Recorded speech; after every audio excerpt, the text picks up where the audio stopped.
Bahujan Samaj party की प्रमुख मायावती ने हाल ही में मनुस्मृति को लेकर एक बड़ा बयान दिया है।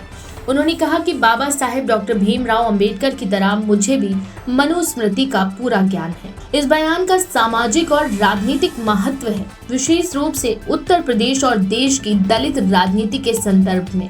ये रिपोर्ट उनके बयान का विस्तृत विश्लेषण प्रस्तुत करती है। मायावती का ये बयान भारतीय समाज में जातिगत भेदभाव, संविधान की रक्षा और दलित राजनीति से जुड़ा हुआ है। उनके इस वक्तव्य को बसपा की राजनीतिक रणनीति और आगामी चुनावों की तैयारियों के रूप में भी देखा जा सकता है। मनुस्मृति प्राचीन हिंदू धर्म शास्त्रों में एक है, जिसमें समाज को वर्ण व्यवस्था के आधार पर विभाजित किया गया है। इसमें शूद्रों और स्त्रियों के लिए कठोर नियम निर्धारित किए गए हैं, जिन्हें दलित राजनीति के समर्थक अत्याचार का प्रतीक मानते हैं। सन 1927 में डॉक्टर भीमराव अंबेडकर ने मनुस्मृति की सार्वजनिक रूप से प्रतियां जलाई, क्योंकि उन्होंने इसे दलितों के शोषण का मूल कारण माना। मायावती का बयान इसी ऐतिहासिक संदर्भ को दोहराता है और उनके अंबेडकरवादी विचारधारा के प्रति प्रतिबद्धता को भी दर्शाता है। मायावती के बयान कुछ प्रमुख बिंदुओं के तहत है। बसपा की स्थापना का उद्देश्य संविधान और आरक्षण की सुरक्षा, भाजपा सरकार पर निशाना, राजनीतिक चेतावनी।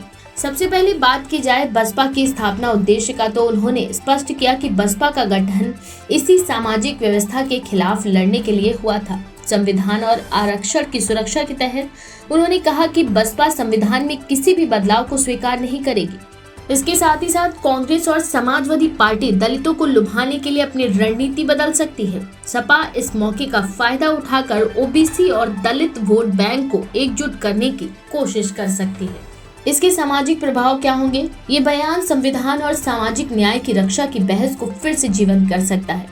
दलित संगठनों और अम्बेडकरवादी समूहों के द्वारा इस पर सकारात्मक प्रतिक्रिया देखने को मिल सकती है।